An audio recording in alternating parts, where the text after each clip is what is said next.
Hello and welcome to another MVP edition of Pittsburgh Sports Memories. I'm going to Disneyland, Tim. Do you want to go to Disneyland or are you more of a Disney World guy? Oh, sure. I've never been to Disneyland, so I'd love to go. Cool. Well, I would definitely, be the MVP of this podcast. Sorry, Tim. It's been voted on by the voters. You have no choice in the matter.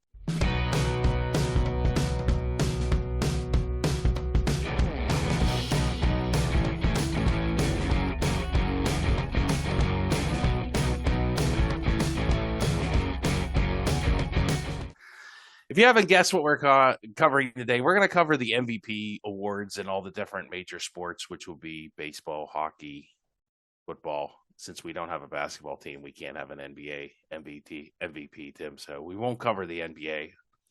Summer. It's an interesting award. It's very subjective, so it's led to a lot of controversial outcomes, and we're kind of going to go over a couple of those at the end here. It'll be interesting. So we'll start with the Super Bowl MVP, which they actually won a car for, which is interesting. And the I'm going to Disney World, Disneyland tradition actually only began in 1987. So the first early Super Bowls here, like the ones in the 70s, they actually didn't say that, Tim. That you didn't know that, huh? And can you guess the first person to say I'm going to Disneyland was? Yeah, I believe it or not, I know that story. It was Phil Simms after that 86. Well, like you said, 86 Super Bowl would have been played in like January of 87. 87, yeah. But I saw a feature on that at one point. I think he practiced like saying that line like over and over again in case he was the MVP. That's so Phil Sims. Yeah, yeah. And then he probably botched it. He's like, I'm going to Universal World. So we'll start with the first MVP of the Steelers for the Super Bowl ever, and that would be Mr. Franco Harris in Super Bowl IX. He has 34 carries for 156 yards, which was then a Super Bowl record against a pretty good Minnesota defense, the Purple People Eaters, Jim Marshall and all the other guys there. He really carried the offense that day. Although Terry did make like a clutch throw for a touchdown at the end of the game, it really, really was more of the defense and the running game that won that.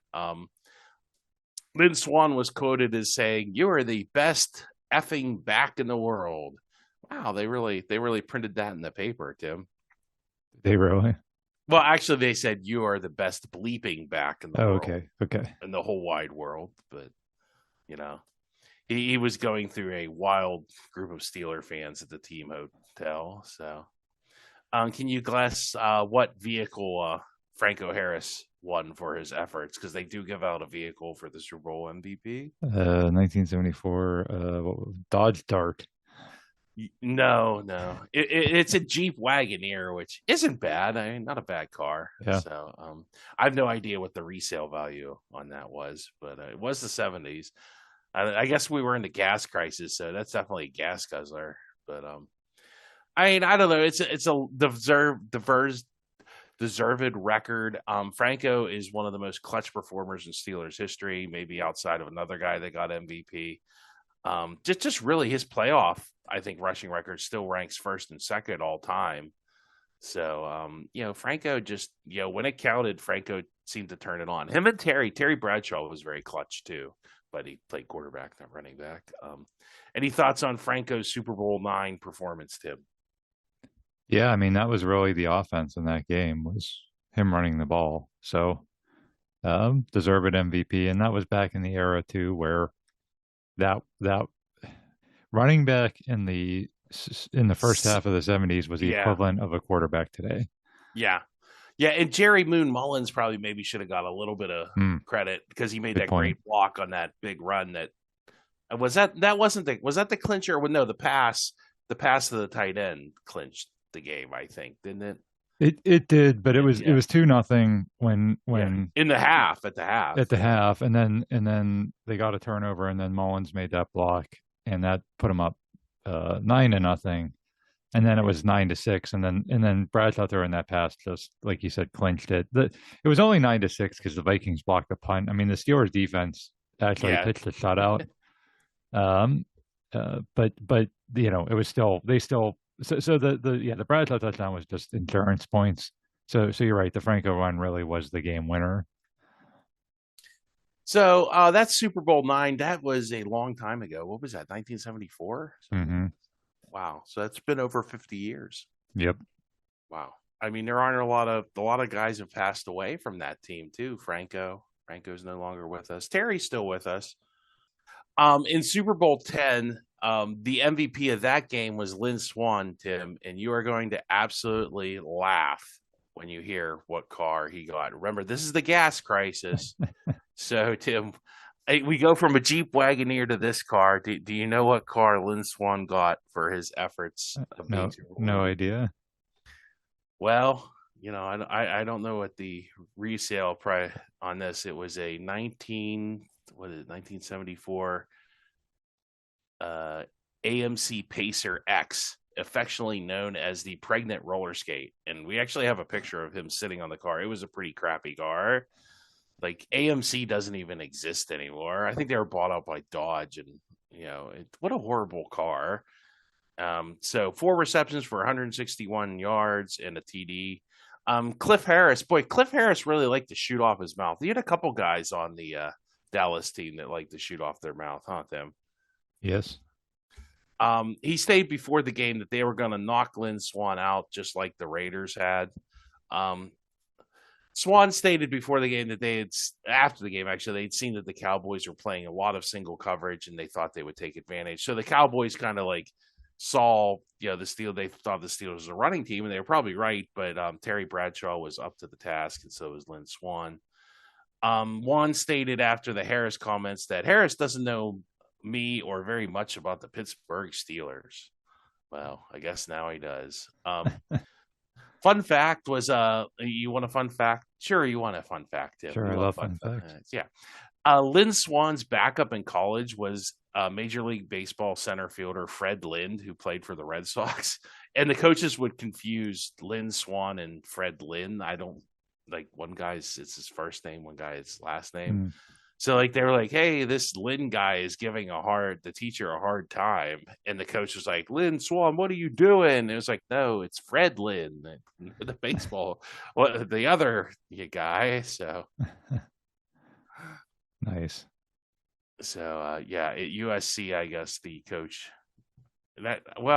wouldn't that have been the legendary coach of the guy who ended up coaching Tampa Bay, John McKay? Oh, possibly. Yeah, I'm not sure. John Yeah. McKay. I don't know. It doesn't say John McKay's name, so maybe it might have been no, because Swan graduated like 73, 74. McKay didn't start coaching the Bucks till like 76. So I don't know. Anywho, that's enough USC history for one moment. USC and the Boston Red Sox. Who knew we'd cover them in this podcast, not to? Yeah. Great. Let's never speak of them again. um, I'm coming up to the 1978 season with Terry Bradshaw, and there's another guy later on this list, and we'll kind of debate this later, Tim. But this guy, he was both the NFL MVP and the Super Bowl MVP. Patrick Mahomes, Kurt Warner, Steve Young, Emmitt Smith, Joe Montana, Terry Bradshaw, Bart Starr are the other seven people. But no, it's obviously a rare feat. And Tom Brady never did it, or Peyton Manning. So that's kind of interesting, huh? Because I guess not only do you have to be the best player in the league, you have to make the Super Bowl and then be the best player in the Super Bowl. So it's not an easy task to do. His season stats are incredible. He had almost 3,000 passing yards, 28 touchdowns. He did throw 20 interceptions, but that's kind of how Terry rolled. And then in Super Bowl 13, he's pretty good. 318 yards. His percentage, you got to remember, like his completion percentage is like 56, but like Tim said, you ran the ball a lot back then. So they weren't really throwing for completions like they do now, where they dink and dunk. They more threw a lot of deep passes. But he did throw 4 touchdowns and 1 interceptions, and a passer rating of 119. So that's pretty good. He had a long pass of 75 yards. He had 253 yards in the first half alone. He set a new record. He actually, the paper was like it was a performance worthy of the Immortals, the Sammy Baws, the Norm Van Bronklins, the Johnny Unitas. Boy, this is way back when, huh, Tim? Um, he had earned him the MVP award. And the Steelers at that point were the first team to win 3 Super Bowls. And Bradshaw had actually passed Roger Staubach's passing record, which I guess he had from another Super Bowl he had been in by halftime. So, wow, yeah, one of the he had that first half. They had that long pass to yeah, Stallworth. It was like an 80-yard pass or 75-yard pass.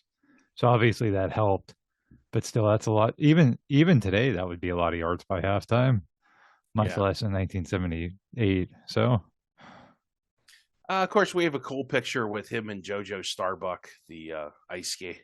Was he an Yeah, she was an ice skater. That was his first wife. There's also like Lynn Swan stumbled over a defender, Benny Barnes. That's like considered a controversial pass interference. Whatever. It's just the Cowboys crying. yeah, we really need to do. We have not covered that Super Bowl like in a proper episode, and it's really one that we have to do at some point. Uh, some great thoughts by a guy, an up and coming young writer in 1979. Some guy named John Clayton. Hmm. I hear he writes his ESPN segments in his mom's house. Yeah. Mom, I meatloaf. Mom, my segment's over. That's such a great Sports Center It commercial. is. It is. Yeah, I miss John Clayton. He was a good Yeah, dude. no, he has definitely passed away. Hollywood Henderson.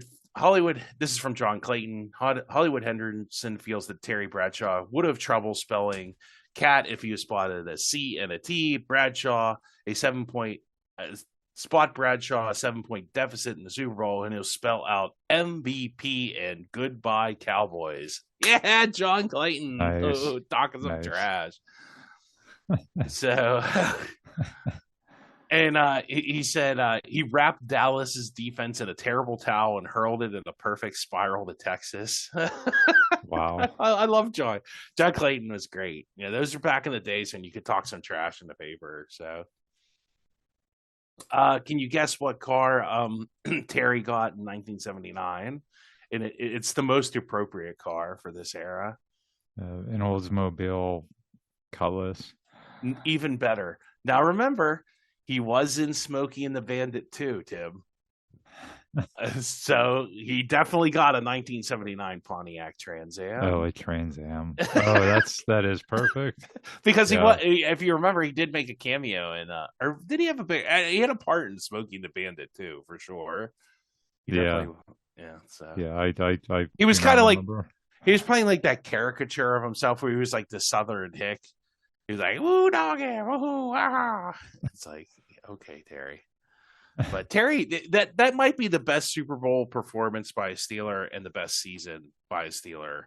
I'll at least go that far, and it might be one of the greatest combo like performances in Pittsburgh sports history. Quite honestly, that could be the greatest season. Not it's not hyperbole to say that. Oh. No, I totally agree. It's not hyperbole at all. And then when you think about the matchup in the Super Bowl too, I mean that was literally He played a tough team. It wasn't like he played like a team that was like the next year where they play the Rams, which was kind of a surprising team. right. And it was like this. It was literally the two teams of the decade. They had each In a won 2 Super rematch. Bowls. Yeah, in a And it played, rematch. yeah. But they had both been to like multiple Super Bowls. They both won multiple Super Bowls. It was. I don't even know that you'd have anything really comparable to it. Maybe like the Manning Brady stuff later is probably the closest. Yeah, we're in a Super Bowl. Yeah, I Right. It mean, was it was it was maybe in the like playoffs. Washington and San Francisco, but once again, they weren't really in a Right. Super Bowl. Right. So yeah, so it's tough to find anything comparable to that because you had these back and forth. We won some Super Bowls, you won some Super Bowls. So I think the season he had and then the magnitude of that game and the matchup and facing Staubach and outplaying Staubach, that yeah, I you're right. It's not hyperbole to say that might have been the greatest performance. Although Staubach kind of had like a little bit of a reputation of not winning the big one too. The Cowboys did for a while, like next year's champion and stuff, like back in the early '70s. Hmm. So Yeah. So that leads us to the next year, Super Bowl 14, and once again, it's Terry Bradshaw, and only six players have won the Super Bowl MVP more than once. Any guesses on who they are? One is still a current player. Yeah, I mean, Mahomes, Brady, Montana are definitely three of them. Correct. Yes. Yeah. Bradshaw is one of them. Yeah. There you go. Bart Starr is one of That's them. that's the list. I think I got Brady, Montana. Brady actually has five, Yeah, with has the most. Montana with three. I think I have Mahomes with three and Bart Starr with two. So yeah, and Bradshaw was too, Shaw, obviously. yeah, So yeah. That's kind of a rare feat to win two. But I mean Brady five alone. Well, I mean Brady does have seven Super Bowl rings. So yeah, yeah, and it's funny the ones like where he didn't. I think he did not get the MVP in the 28-3 game. Uh, but but then he did brought he them back from 28-3. So did he get the one in the game where the guy made the interception against Seattle? I don't think he got that. Dexter Jackson. I would hope he didn't get that.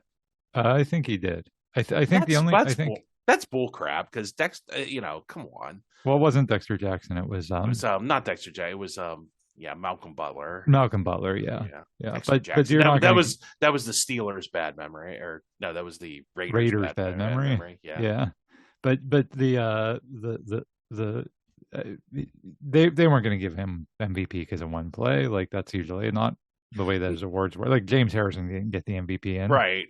Super you know Bowl in Super Bowl 43, even though 43. he made that big play. So Yeah, I think the other one where he didn't get MVP. Don't quote me on this, but I think it was the first Eagles Super Bowl. I think they gave that yeah. to Dion Branch. Branch. Yeah, that sounds right. Yeah, Yeah, and the Falcons Super Bowl, I think they gave it to the what? running back maybe, No, no, or no, the receiver Edelman. I think they gave I it to don't. Edelman. Oh, for that catch where he dives over the. Well, Yeah. and just the stats, like he just had a big game, I think, in that Super Bowl. By the way, you talked about the seven guys that were MVP and Super Bowl MVP in the same season. That really should have Matt Ryan should have been the eighth guy on that list, but again, 28-3. um. Anywho, so we're at Super Bowl 14. This is kind of like the end of the Steelers dynasty.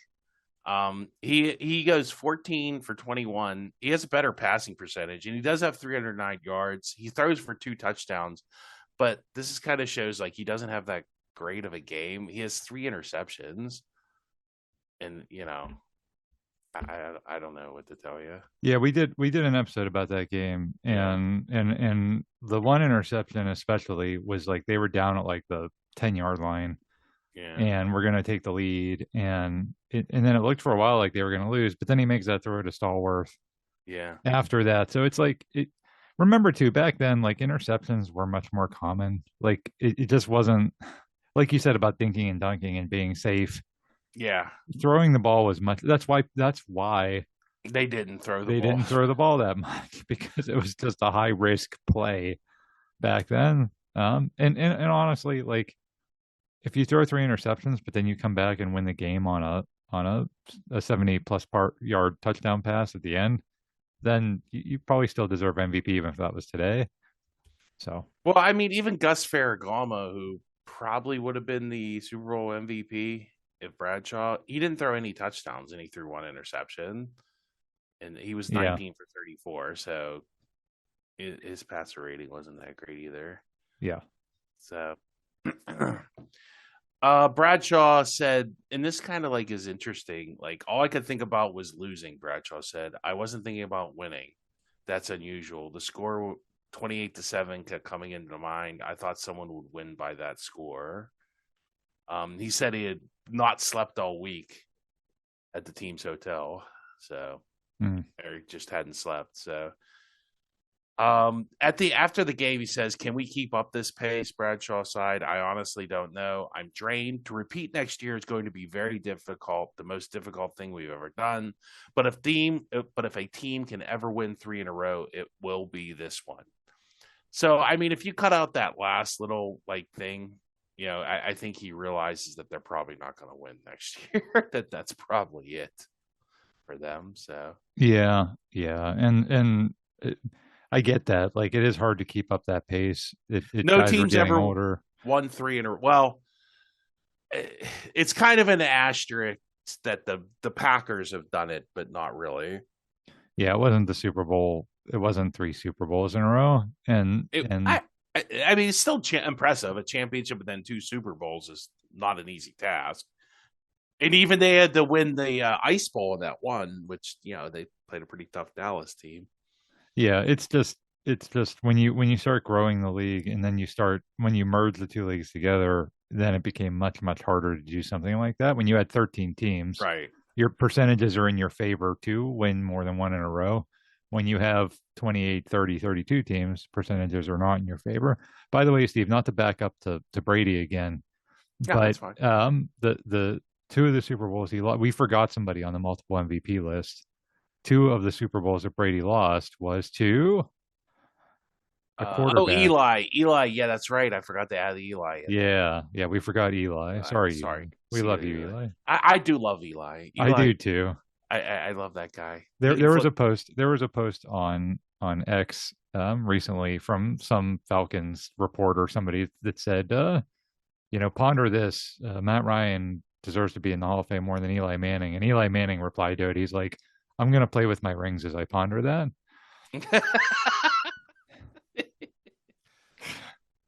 So he always has good comebacks for everything. He's a hilarious dude. And yeah, he beat Tom Brady twice. And Yeah, who else can say that? His brother can't really say that. Not hardly anybody can say that. Nobody he's can say that. he's one of the most clutch players in NFL history. He And is. like I said, if my life depended on it, and I needed a like Super Bowl winning drive or a game winning drive at the end of the game, and he's very Terry Bradshaw like he might throw a bunch of interceptions, but if the game's within a score at the end of the game, give me Eli. Like for whatever reason, he just like the moment doesn't get to him. So Yep. um, Super Bowl 40 was one Hines Ward. He had a great Super Bowl, and he's probably, I would say, like outside of Franco or Terry, he's probably the most modern clutch player the Steelers have had of the last 15 to 20 years. Like even his stats with Cordell, like in that AFC Championship game in 2001, were really good. Like Belichick came to him after the game and said, "I tried to stop you." Like he had a Ty Law's lunch that game. Like and he didn't have the greatest quarterback in the world throwing him the ball. So he had 5 receptions, 123 yards, a receiving touchdown. That was the 43-yard pass from Antoine Randall. He actually had a carry for 18 yards, which I remember that kind of got them going because they were kind of stagnant a little bit on offense early in that game. 141 all-purpose yards. Of course, the big catch from Randall to put the game away. Um, nice quote from Ward. There's no question I couldn't do this without my teammates. I want to thank my offensive coordinator, Ken Wisenhunt, my receivers coach, Bruce Arians. Hey, Bruce Arians and Antoine, he threw a hell of a ball. This is truly a dream come true as a kid watching Jerry Rice and Joe Montana and all those guys playing the Super Bowl. It is a big honor. I forget what car did he win. It was like an Escalade or something, wasn't it? Sounds right. Yeah. Anyway, I don't know, biggest play in Steelers history of the last couple years. I don't know. It's Outside of the Troy Polamalu. Yeah, it's up there. I mean, the next Super Bowl MVP had a pretty big play too. So Here, I'm looking up the Super Bowl MVP 40 car was a 2007 Cadillac Escalade. It was black. It oh, was pretty there you sweet go. looking. Nice. How about Super Bowl 43, Tim? It's the tippy toe catch of Santonio Holmes, and he was another guy who was pretty clutch. He had some. If he just would have stayed on the straight and narrow, what could have been with him, huh? Yeah. Yeah. He had 9 receptions in the game for 131 yards, 1 touchdown. His longest reception was 40 yards. And at that time, he was the sixth wide receiver to be MVP. And I think that's the third Steeler wide receiver to win the award. So 50% of the time a wide receiver wins MVP, it's a Steeler. I don't know if any won since that's 20 years ago. Probably Edelman. some Edelman, yeah. So Roethlisberger said, "Oh, thought it would be picked when he threw that game-winning pass. He said it was a heck of a catch, which it was. Holmes also thought, and I've heard that about both him and Ben say that. Remember the play before where Ben kind of had to throw it high? Like maybe Ben could have thrown it a little lower. I don't know. Ben was being careful with the ball, and Holmes jumps up, but it was a really, really tough catch, and it kind of goes between his hands, and he falls to the end zone. I mean, maybe should have made that catch. I don't know. I never thought that was a blatant drop. It wasn't. No, I didn't think so either. I think it was more just it would have been an easier, quote unquote, easier catch than the one he actually made the play after. You know what I mean? Because it would have been like a Well, he was leaping. more open, but he wasn't like Ben had. I think Ben was trying to throw it where only Holmes could get it. It would have been like Dwight Clark. It would have been that kind Yeah, of a play, like back of yeah. the end zone, like leaping up in the air. So you're right. It was possible, but like you're right. It wasn't like it hit him in the chest. It wasn't. Yeah, he wouldn't have been the sickest man in America. Right. Going back to the other Right. Super Bowl, there. Um, that's of course reference to was that Jackie Smith. Smith? Yeah, famously dropped a catch in the end zone of Super Bowl 13, 13. which totally lost the Cowboys the game, even though it actually didn't. But that's a story for another day. Yeah, So Steve, I think one thing for Holmes is one play that doesn't get enough credit is the play he made to get them down to the 5 yard line. Do you oh remember that? yeah, yeah. That's a huge catch. Was that on third down or? I don't think it was third down, but it was like a short pass. It wasn't like a Yeah, deep pass, and he kind of just like zips through the entire defense. I remember at the time, like I just was watching him run through the defense. You couldn't really tell where he was on the field because there's a lot of guys around. yeah. And I couldn't believe because like Al Mike was like, and he's down at the five. I'm like, whoa, he took that all the way to the 5 yard line. Well, you knew at that point they were at least in field goal range, and Jeff Reed wasn't Right. missing that. Right. So So, that's what I'm saying. That was a monster play because now they had first and goal at the 5 and they had a chance to take shots at the end zone. Whereas before that, they yeah. they weren't even in field goal range. And that was just Yeah. an innocent looking little Well, he was like 10 pass. yards. He like kind of came back to the ball and like the pass went like 10 or 15 yards, but like you said, it wasn't a super long pass. Yeah. And then he just zipped through And they everybody. started that drive first and 20 on a Right. holding call. From the 12 So, yard line. And that was a pass to Holmes that got them out of that yeah. too. So he was clutch. And on the safety, that was a pass to Holmes too. Like if they don't Yeah. call that Yeah. holding, that's the game. Like Yeah, that's a good call. That would have iced the game there. And that was the Super Bowl. Go back to the championship game, the huge touchdown he had against the Ravens in the championship game. He had a punt return for a return touchdown. against San Diego, yeah. Yep, in the He had a playoff great game. playoff, yeah. Yeah, Like he I was said, he just was one of the more clutch players outside of Heinz Ward. Like him. Steve, the touchdown in Baltimore to win them the division Yeah. back in Yeah, the that was regular season. on That the was him. line. Yeah. Yeah. Yep. Yeah. So he really had a great season. It's just a shame he couldn't like have stayed like out of trouble. It really is a shame. And you're right, that's one of the that you talked about like Bradshaw having like the greatest season. Like I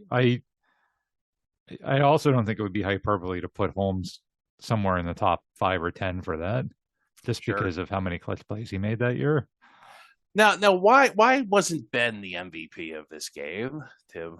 If of all the Super Bowl, the three Super Bowls, obviously the one was a loss.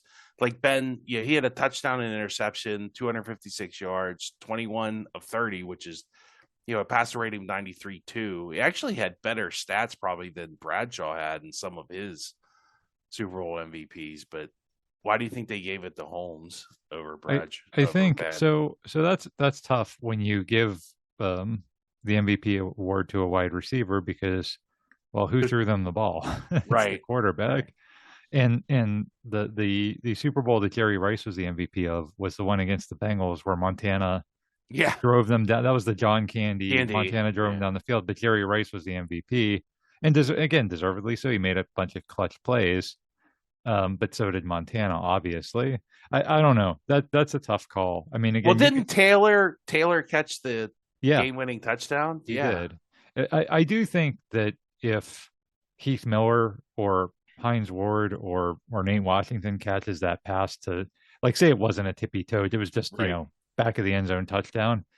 I I think maybe then Ben's the MVP. But I think Holmes making all those big plays and then making that catch in the manner he did too, Yeah, like the like getting his toes down. I think it was just, but I think again, I think wasn't Cooper Cup the MVP when the Rams won the Super Bowl? Why not Stafford? I've heard it. Yeah. So it's I, you probably make that argument for every receiver, quarterback, Right. MVP. Yeah, I forgot. Yeah, I always forget about Cooper Cup. Like he's really good, but Yeah, he was. yeah, it's tough because do you quarterback like it's like a chicken or the egg? Like Hmm. is it because the guy's throwing over the ball, or is it because this guy's getting really wide open? And the interception Ben threw in that game really wasn't his fault. It was on the tipped pass. So There is something to be said for, like you said at the beginning of this episode, these are subjective awards. yes, People didn't like Ben. well, really, like I'm really gonna blow up this whole episode at the end here, but we'll save that for the end. The Hart Trophy, which in hockey they for some reason name every award after a person. There's actually a Kalarmov Award like given to the best Russian player. I don't know if it's an official NHL award or just what I it is. like that tradition in hockey, and you and I have talked before. We miss when they even name the divisions after people. Yeah, like Norris and Patrick and Smythe. Yep. Maybe they should do that in football. It should have like the Bradshaw division, fist the Yeah. Ravens and Browns off good, huh? I mean, they could name it the Paul Brown division. And Yeah, which would make it even more ironic that the Browns would never win it.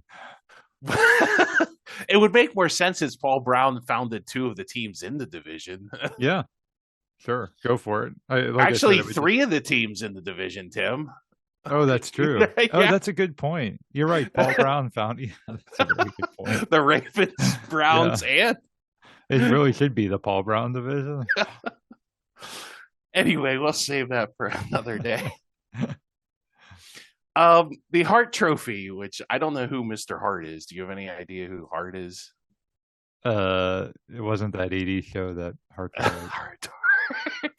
With Stephanie Zimbalist and Robert Wagner. Yeah, was that No, just no, his no named sign after? of the chick who drowned off his boat, huh? Yeah, yeah. Let's see. Who is the Hart Trophy named after? It's named after Dr. David A. Hart, a Montreal physician who donated the original trophy to the NHL in 1923. He was the father of Cecil Hart, a former coach and general manager of the Montreal Canadiens. So, Okie dokie. that's interesting. Didn't know that. There's another fun fact. We're just chock full of fun facts today, Tim. So Mario, he's won the Hart Trophy 3 times. And the first time was 1987 to 1998, or 1988. Good gravy. Season, Lemieux won his first Hart and first Art Ross Trophy. The Art Ross Trophy is, for painting the best picture. Oh no, that's the Bob Ross Trophy.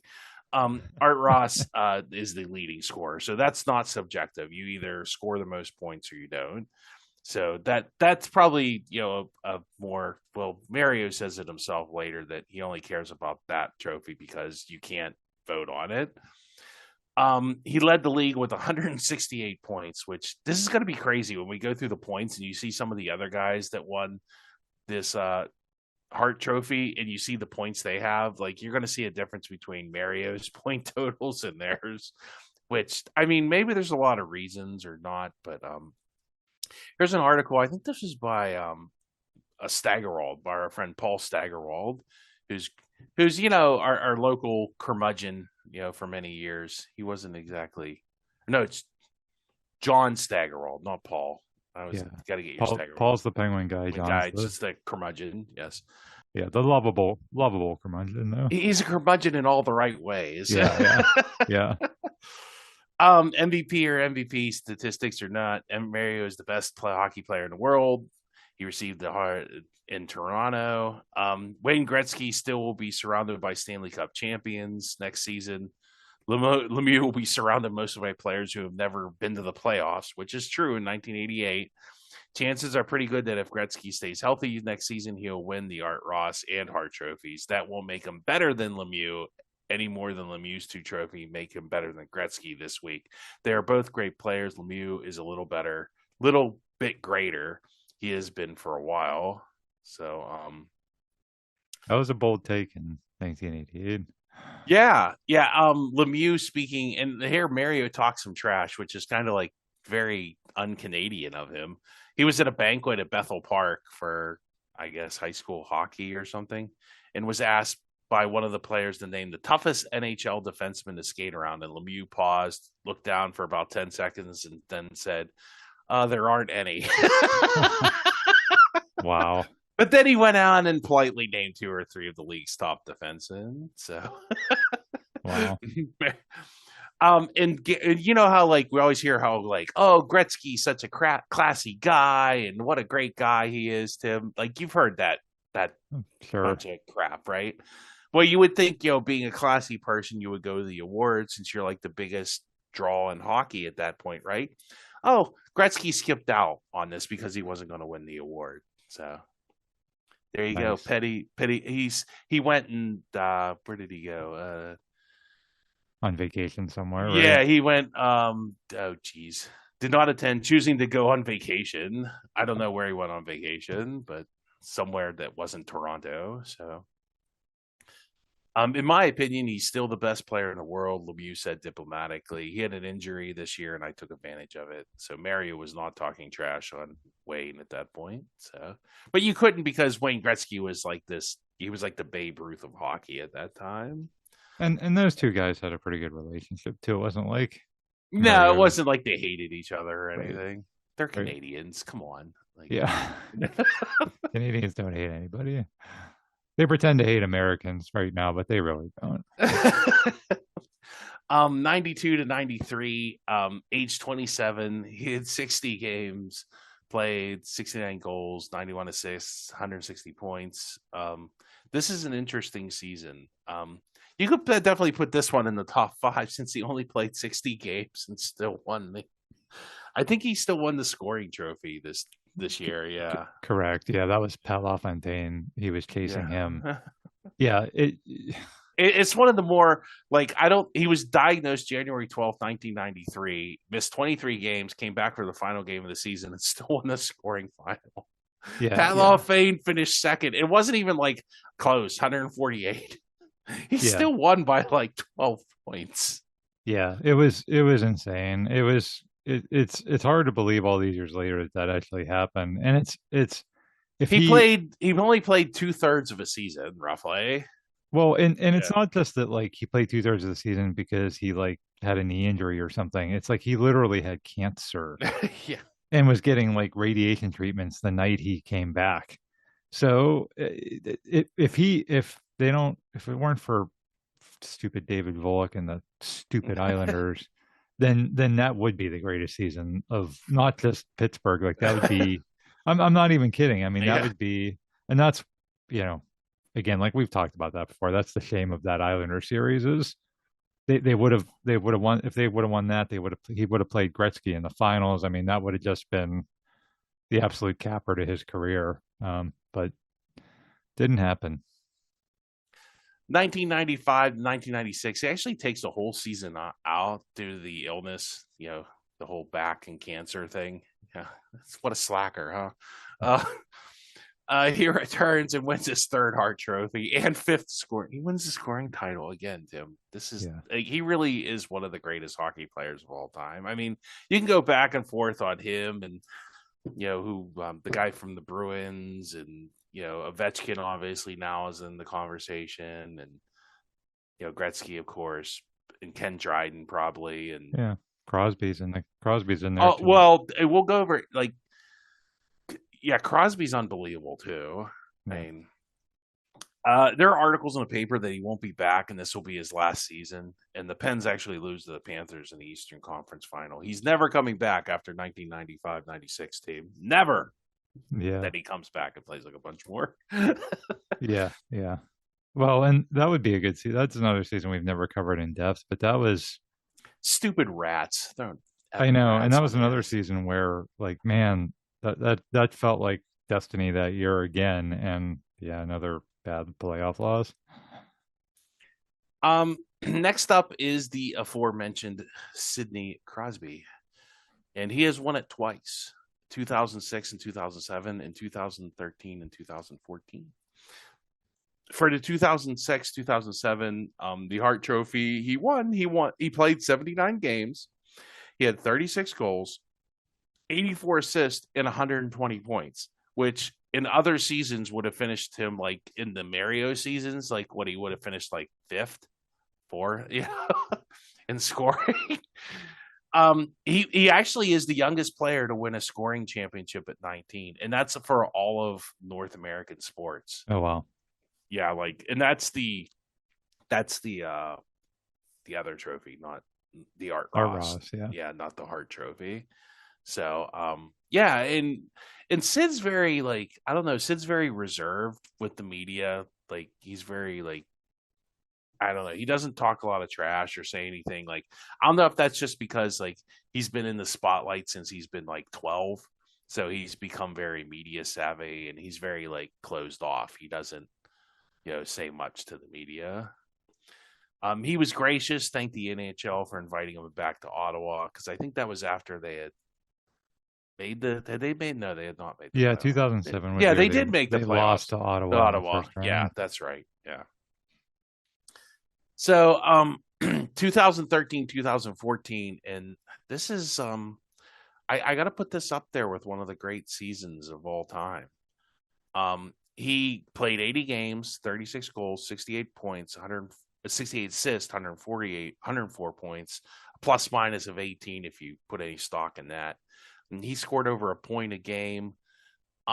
He had the Art Ross and the Hart Trophy again, and he got a gold medal. He actually missed the award ceremony because he had to go pick up his gold medal. And guess what? In 2013, Tristan Jarry is working out in the minor leagues, so we got that to look forward to. Oh, good. Can't wait. He's going to be awesome. Yeah, yeah. It like there's like a picture of him with like all his freaking awards. Like Sidney Crosby has like three different trophies. It's like good gravy. He doesn't have his gold medal on though. I guess he has two gold medals now. But Correct. which another great season, like one of the greatest seasons probably in the history of sports. I mean, unbelievable. Yeah, yeah, once again would have really been capped off had they not blown a 3-0, 3-1 lead to the Rangers in the playoffs that year, but still a really great season. Yeah, and they would have.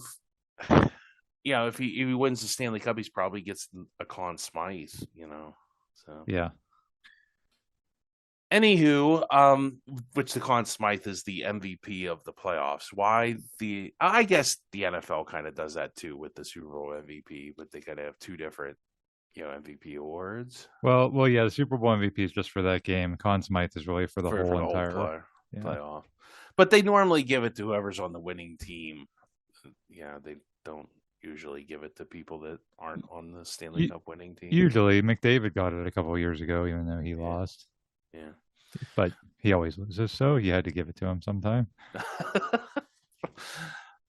Yevgeny Malkin has won at one time. Does anybody remember this at all? In 2011, 2012, he had 109 points, 50 goals, which was second in the NHL.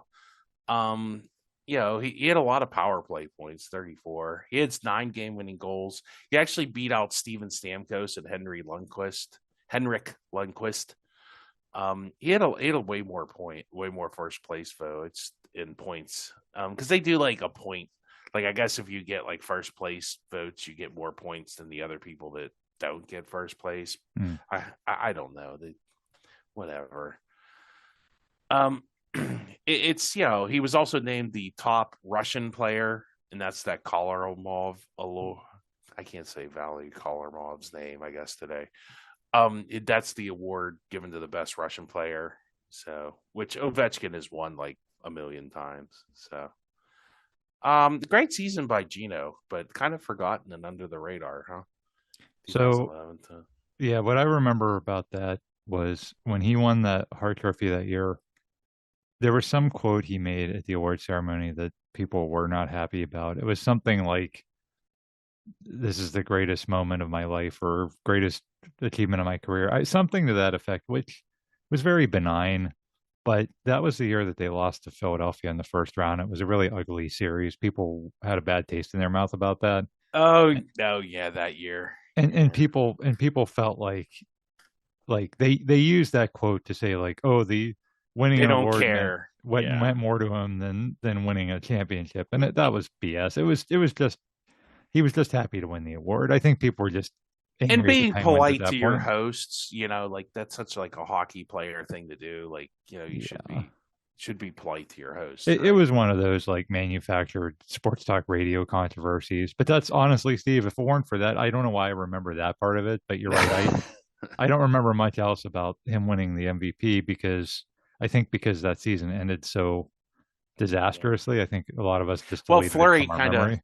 fell apart in that series. Well, That the whole series. team fell apart. They were like that was They the were was that when they were fighting Philadelphia, the old right, yeah, right. That's when that James Neal and all them.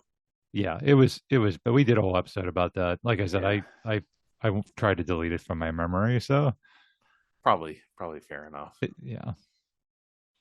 So, moving on to baseball. So this will be the last of our sports here. Since once again, I mean, if you want to talk about LeBron James and all his MVP awards, you have to tune into the Cleveland Sports Memories podcast. So, it's voted on by the 30 active members of the baseball writers. Two writers from each city submit ballots ranking their top 10. The point awarded on a blah blah blah basis. Who cares? And it's the highest total points after the postseason begins. So this is only for the regular season. Or at least that's what it's supposed to be. So it's normally announced after the conclusion of the World Series. And historically, pitchers rarely win the MVP because they get their own Cy Young award. It's kind of like how in hockey, where like Lundqvist probably wasn't going to win the you know Hart Trophy because he has his Vesna. Right, So, right.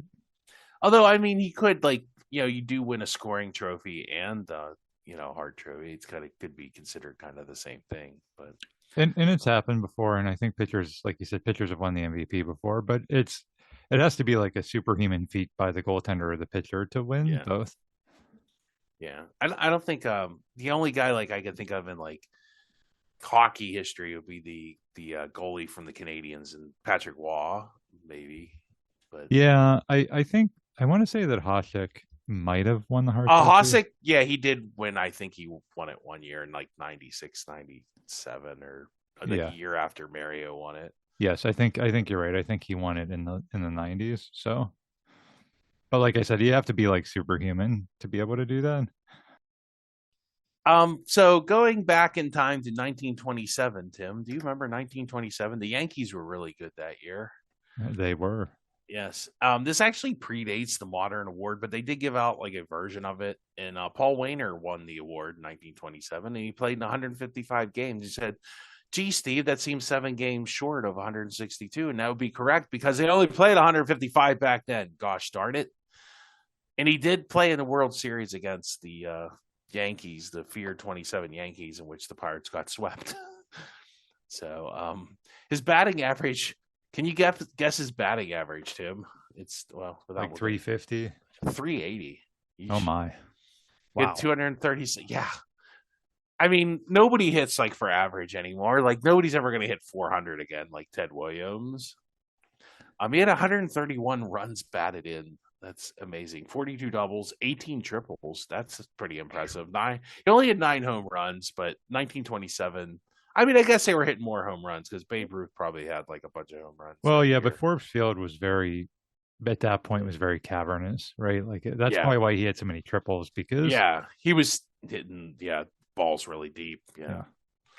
they got caught up in the netting of the backstop, which they left in center field during the game. That's right. Yeah. He beat out two guys that I just love to say, Frankie Fish and Rogers Hornsby. Just for a fun fact, Lloyd Wainer, his younger brother, finished sixth in the voting. Tim, woo! Yeah. They had big poison because Paul Wainer he was like 6'3", 6'4", which in 1927 times was like, oh my god, he's huge, and and Lloyd Wainer was not. So they had big poison and little poison. But Paul Wainer was a really great like pirate.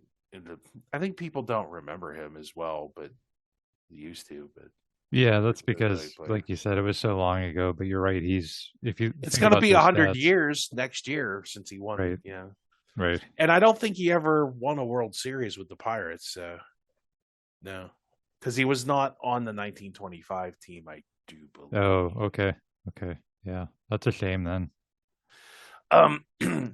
In 1960, the Pirates have another NL MVP because they do an NL and an AL MVP. So, it's a little easier because obviously, like, if it was combined, like, then, Babe Ruth be like Babe Ruth every year back then, or Mickey Mantle or one of the Yankees. So, Dick Groat, the immortal Dick Groat, before he was broadcasting Pitt basketball games, he was playing baseball for the Pittsburgh Pirates. More specifically, he was playing shortstop. He batted 325, which that's a respectable batting average. Had 186 hits, 50 RBIs. I'm getting the feeling he was more of a get on base guy. Hmm. Although his slugging and OBP, he had 573 at bats, 85 runs, 26 doubles, 4 triples, and 2 home runs. Um, He led the National League with that batting average. He helped the Pirates win the 1960 World Series against the Yankees, and he was named to the All Star team that year. He did beat out two pretty good guys, Willie Mays and Don Hoke. That's pretty stiff competition. I mean, even in 1960, Willie Mays was pretty good. So it was kind of younger Yeah, season.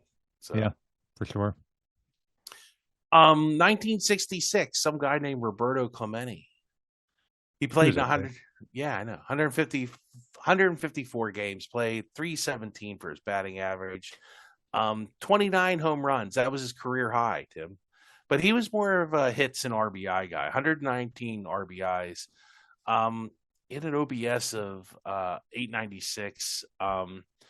Gold Glove, he won a Gold Glove in right field. Got his 2000th career hit in 1966, and he barely beat out. And this is like people really respected him because he beat out Sandy Koufax and Willie Mays. I mean, good gravy. That's a tough choice between him, Koufax, and Mays.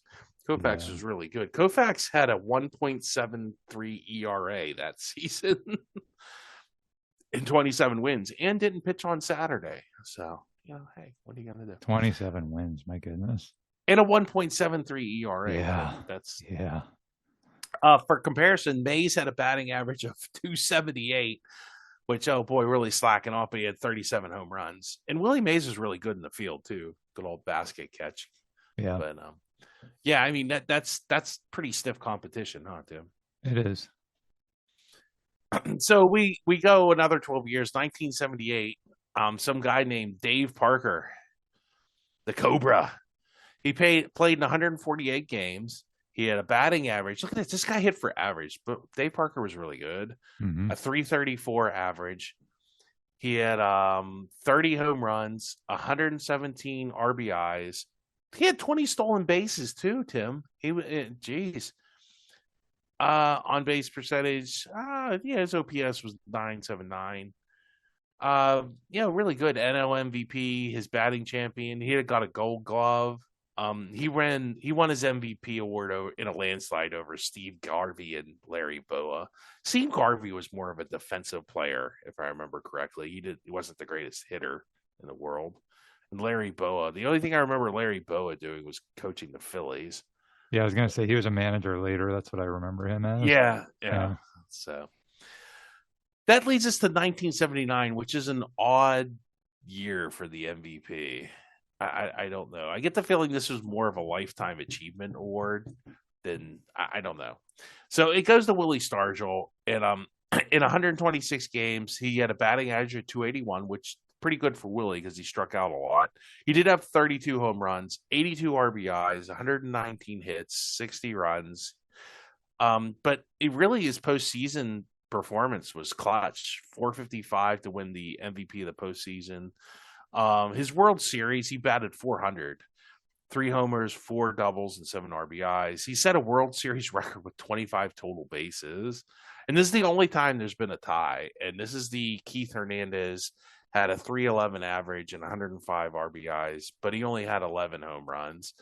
And he played for the Cardinals, not the Mets at that point. And this is the only time there was co MVPs. So I Keith guess, Hernandez. yeah, and he's still getting I'm Keith Hernandez. Who do you see think he is? Hey, I'm Keith Hernandez. I hear he needs a lot of help moving, heavy furniture. What do He, you you know, got? he still gets royalties from that episode, apparently.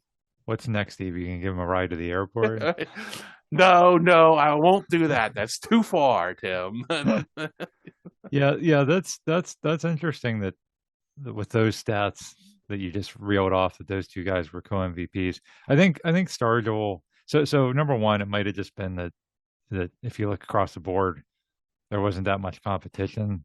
But then I think also like Stargell, that not only and I know they vote before the playoffs, but he was like the heart and soul of that team. Right. And then the other thing to remember is he was at the very end of his career, and he had had a couple of down seasons before that. He had been injured a lot, and there was talk of like him being done completely. And so for him to come back and win the MVP at that stage of his career is a pretty remarkable performance. And then, of course, more importantly, lead the Pirates to a World Series championship.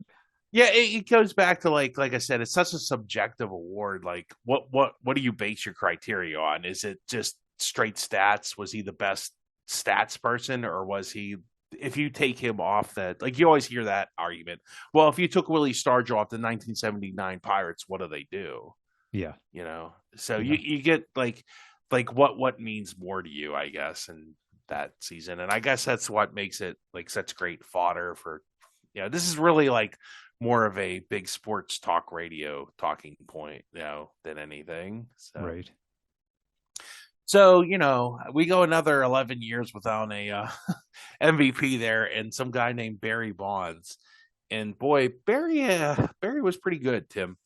Um, he played in 151 games, 301 average, 33 home runs, 14 RBIs, and 52 stolen bases. He had 33 home runs and 52 stolen bases, Tim. That's insane.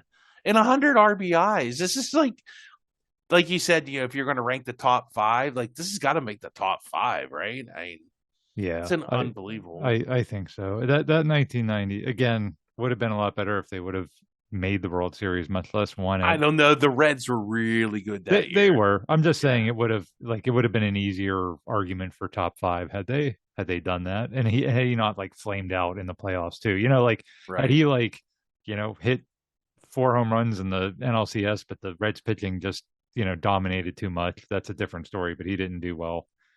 It doesn't take away from the season he had, and that 1990 season is, I've said it before, like that was my peak of baseball fandom. I probably watched every game, every highlight that summer of every team. I loved baseball, and he was the best player in baseball that year. For sure, for sure. Do you want another fun fact? There's lots of fun facts in Sure. this episode, Tim. He finished ahead of Bobby Bonilla, who's still getting paid by the Mets, and the and Daryl Strawberry. Daryl. Don't worry, they're professionals. They can take it, Tim. That's a Simpsons episode. Yeah, that's right. Like Daryl like cries. Yeah. Yeah, but Bobby Bonilla had an amazing season that year Yeah, too. And Bobby was a second place, not by much, 212. Let's see, he had 112 runs, 175 hits, 30. He had 32 home runs also, and 120 RBIs. yeah, He yeah, just had only he was slacking off. He only had 4 stolen bases. Oh, Barry Bonds walked 93 times too. That's like you forget that too about Barry Bonds. Barry Bonds had really good plate discipline. He did not swing at garbage.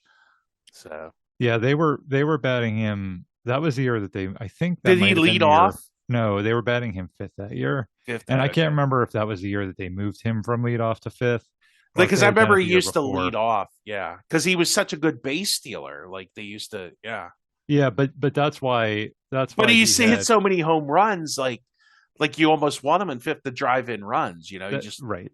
Right. That's why he had 114 RBIs that year, because he was batting behind Van Slyke and Bonilla. So that's where well, I you think figure Bonilla too. They're going to start pitching to Bonilla because they don't want to. They don't want to. yes. Yeah. They don't want to put a guy on base with Barry Bonds up the bat, and now you have That's to throw him a exactly right. strike. Yeah. Yeah. Yeah. '92. Oh boy, he really slacks off. Tim. He only has 34 home runs. A batting. He wins the MVP in '92. Also, 311 average. 39 stolen bases. Boy, he really slacking off. Tim. He makes the 30-30 club again.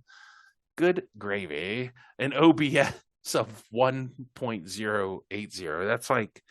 That's unreal. Um, National League MVP, wins his third consecutive Gold Glove and Silver Slugger. He had a great fielding percentage. He was a really good fielder too. He recorded 127 walks, including 32 intentional. So people just like stopped pitching to him basically in this season. He wins the award in a landslide over Terry Pendleton and Gary Sheffield, who they were both had probably really good seasons. I didn't look up their stats. Andy Van Slyke finished fourth. Yay! So, I mean, Barry Bonds was really good. Is he in the Hall of Fame yet? Yeah.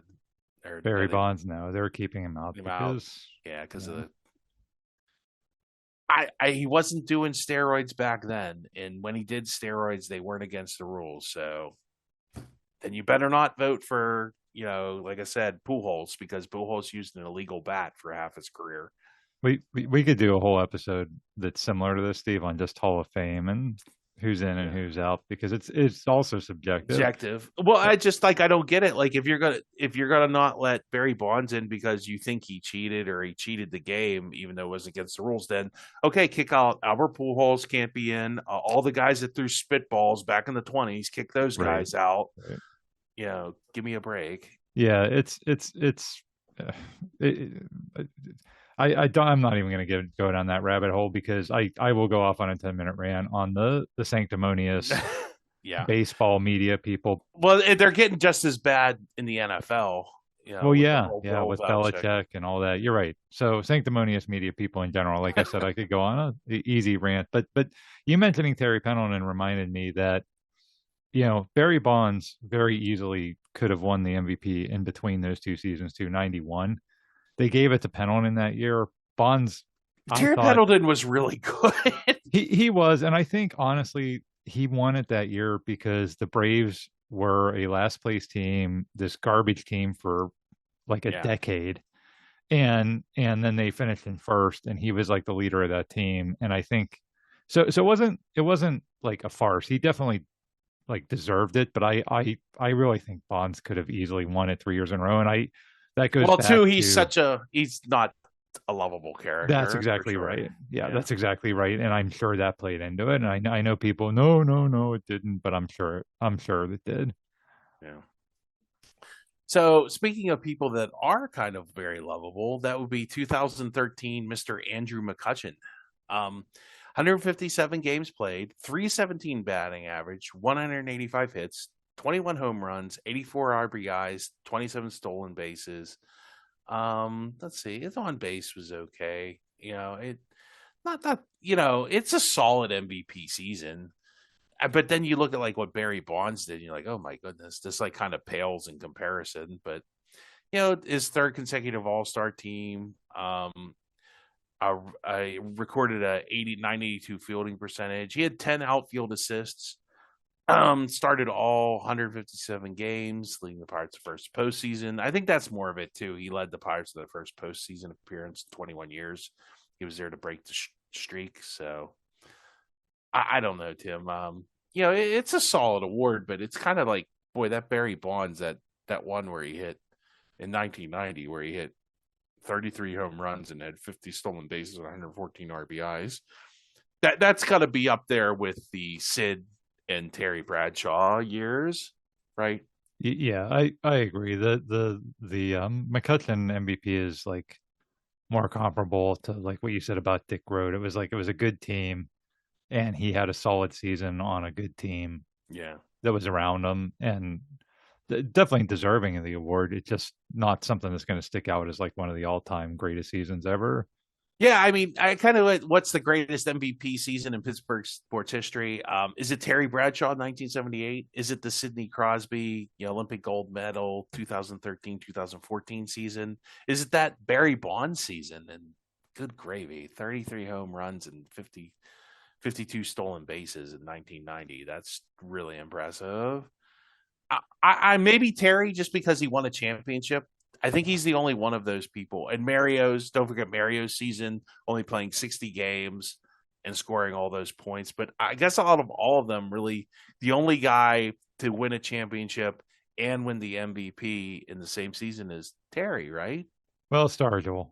Stargell, yeah, but I don't. I mean, I think Terry's stats were better than Stargell's in the regular season. Yeah, I'd say Bradshaw because of what you said, winning the championship. I mean Crosby. Nobody remembers the 2014 Penguins as a great team. So and Bonds, like we said, did not do well in the postseason. So you have to give it to Bradshaw because it was the regular season MVP and the postseason MVP, And he played well in both. and he played Yeah. well in both. Stargell, I'd put Stargell second just because, Because like he you did said, so well in the postseason. Yeah. right, right, and but like you said, in the regular season, it wasn't like He was these co all time. MVP. Yeah. Yeah, Yeah. exactly, exactly. Like Keith Hernandez probably should have won it, but don't tell Keith Hernandez that. It'll help me move. Um, I'm going to this is kind of like, the what if. Like we've done like alternate history on this podcast before. So the lost MVPs, Tim. The lost MVPs. Nice. These will be Super Bowl losers and people that maybe should have gotten MVP. The last guy definitely got ripped off. The other two, deservedly so. Super Bowl 30, Tim. I think the MVP of this game would have been Neil O'Donnell if he does not throw to Larry Brown, which the only problem with him completing passes to Larry Brown was he played for the Cowboys.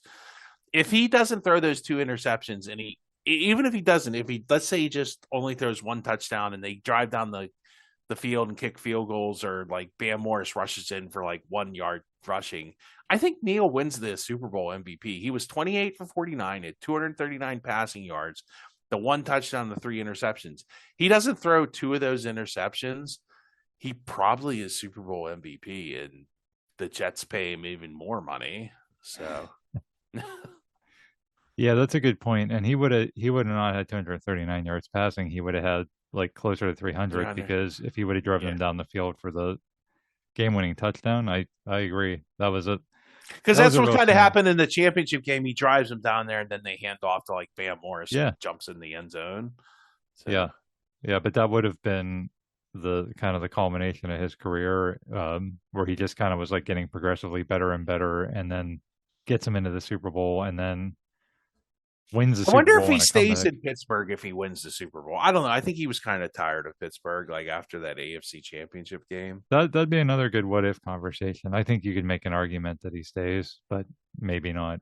Well, he definitely wanted to make sure he got paid, and the Steelers were not going to pay him top Well, and dollar. honestly, after losing the Super Bowl, I don't know that He could anybody. have stayed, yeah, Yeah, I mean, so you're right. Winning that game would have made a difference. Or Steve, even losing, but not like being the problem, yeah, yes, yes, like losing, but like it's like an incomplete pass, yeah.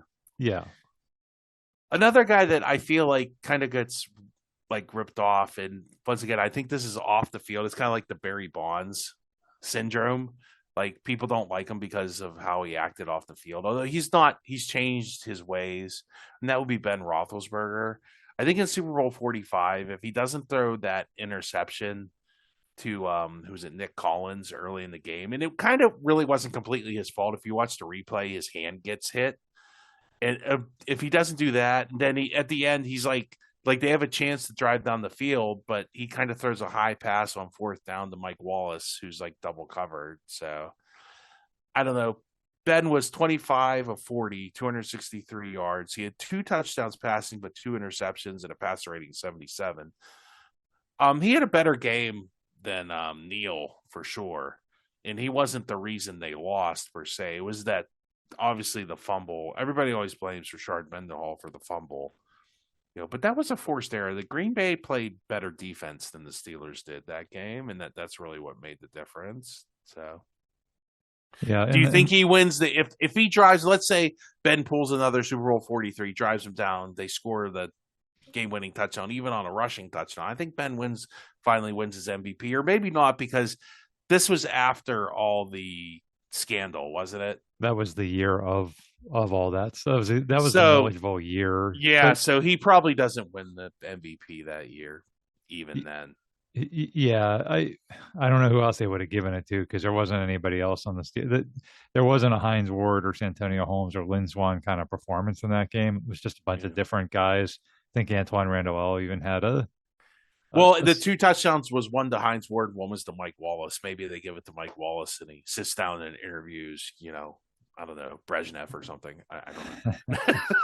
yeah, I think Randall had like a 2 point conversion or something. Point just being that that was a lot more spread around in that game. And you're right. I think if he drives down the field, he potentially wins MVP. Um, but like you said, it was too many mistakes. The Mendenhall fumble, the pick six, like you said, even though his hand got hit, and then the just Aaron Rodgers was we did an episode about that season and we talked about how the secondary that year, every time they played, and they were the number one defense in the league, but when they played Drew Brees that year, they got smoked. They played Brady that year, they got smoked, and they played Aaron Rodgers in the Super Bowl and they got smoked. They had the luxury of facing Flacco, who was not quite super elite at that point, and Sanchez in the championship Yeah. game. They didn't have to play Peyton Manning or Tom Brady in the playoffs, and they almost were one game away from playing Jay Cutler in the Super Bowl. So, Yeah. they that was the weakness that year was the secondary, and they couldn't handle elite quarterbacks, and so anyway, you're right. I think that's a shame. And Ben did have a chance to after as bad as that game went, Ben actually did have a chance at the end to put together another Super Bowl 43 like drive, and he, like you said, he didn't do it. So What year was that? Was that 2010, 2010? yeah, Okay. I remember that. I remember that year. Yeah. All right. Moving on to the guy that really probably has the biggest what if of all time. And this is like really kind of like puts an exclamation point on the whole MVP thing. In 1988-89, Mario Lemieux has 85 goals and 199 points. 199 points. Tim, 109. Do you know what the record all time for points is in a season? It is no, 215 by Wayne Gretzky in 1985-86. mm, And he wins the scoring total over Wayne Gretzky, and all 31 points were goals by 31 points that he won over. 199 points just for is fifth all time in NHL history, by the way. And Mario loses to Mr. Wayne Gretzky, who had gotten traded. And if you've ever watched, like, I don't know if I used to get NHL Network, but you have like a whole sad story on, oh, Wayne Gretzky got traded to LA and everybody was so sad about it. But like Gretzky didn't have to leave. He could have signed a hometown discount like Sidney Crosby and stayed in Edmonton if it really was that important to him. But Wayne made sure he got paid. So he went to LA, made a bunch of money. They never won a Stanley Cup. I don't think Gretzky won another Stanley Cup after he left Edmonton, did he? No. no, they were in the finals that 1 year against Montreal, but they lost. Yeah. So, Mario doesn't understand the NHL. Neither do I. And is worried that it will cost him money. Like he literally says, nothing in this league makes sense, Lemieux said. I have no comment. The facts are there. That's a great quote. Nothing in this league makes sense, and it's still true to this day. He got 40 out of the 63 first plate votes. Lemieux received 18, Yzerman 5. You know, Gretzky had won 8 MVP awards, I think. And was that that was in a row at that point? Was that in a row or No, because no? Because Lemieux had won that, had broken it up, but yeah. then they gave it back to him. So the argument at the time, Steve, was he went to L.A., brought hockey to the West right. Coast, blah blah blah Yeah, blah blah increase the blah. pop. Like it's the MVP award just isn't about who the best player was. It's about who did the most for the sport, and who really, like, what was the best story and all that kind of stuff.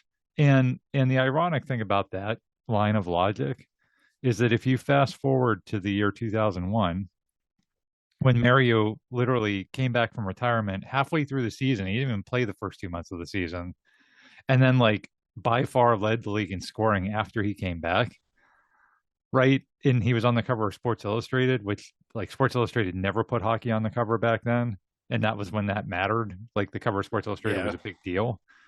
And so wasn't that the best thing for the league that year? Didn't that grow the sport more than anything? But they gave the MVP award that year to Joe Sakic, who, by the way, really deserved it.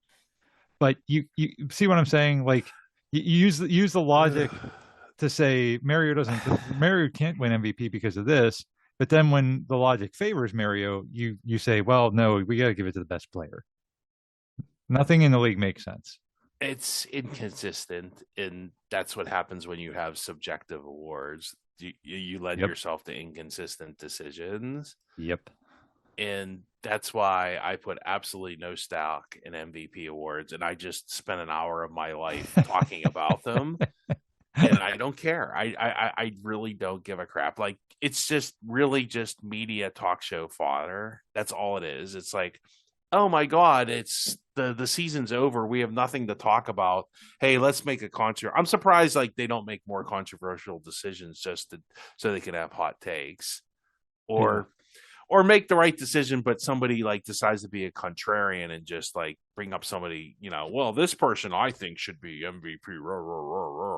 And I just like, I just don't care. I so don't care about these awards that, it's meaningless. It's getting to be that way with the Hall of Fame, because like when you don't let people in just because we think they spied on people, or we just don't like the fact that they were mean to me when I was a writer and now it's payback time, then I don't like, what credibility? Like, your award has no meaning, no credibility. If it just becomes like a participation trophy, what really value in it is, and you've devalued your award.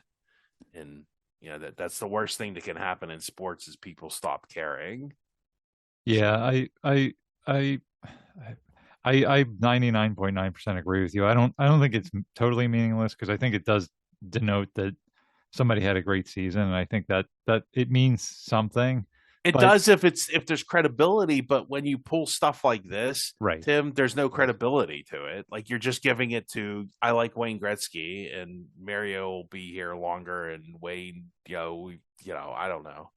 We just like Wayne, and he didn't win it last year. That story should be told for the rest of the time, because the people that voted on that, it's embarrassing. It's beyond embarrassing. It's not even embarrassing. It's like, it's corrupt. It's a farce. 40 of 63 first place votes to the guy who trailed Mario by 31 points and 31 goals. But you could say, well, that's why they have the Art Ross. It's for the goal scorer, not the MVP. So, but that's yes, Steve. If it was 4 goals, that makes sense. Like, if Gretzky's behind by 4 goals, okay, I get it. Okay, then you have an argument. 31, and the Penguins were really good that year. They made the second round of the playoffs, so it wasn't like you can use the argument, well, he was on a bad team, and it's you're giving it to the guy that is the most valuable on his team. The Penguins would have been nowhere without Mario that year. Here's the quote. Lemieux said, "Failing to win the Hart will cost him quite a bit of money." So it cost Mario money. I mean, I don't know why. I don't care about it. I mean, you're a good player. You're going to get what you're going to get. I guess they could use it as leverage. I mean, whatever. So, but if you voted us as an MVP podcast, I would definitely accept it, because it would be totally legit. Then it would mean something. Yeah. Yeah. Ratings on the podcast service, those do mean something, folks. So please give us a 5-star rating if you feel so inclined to do so. Well, like as always, we appreciate you tuning in, and check us out on Facebook. Tim has a lot of great stuff he puts up there all the time, and once in a while I contribute. So I appreciate everything Tim does too. We appreciate everybody listening all these years, and we'll catch you next time on the Pittsburgh Sports Memories podcast. I just ran away from home. Now I'm going to Disneyland.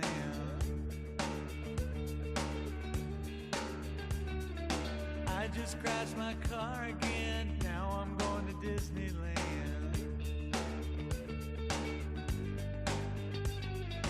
I just robbed a grocery store.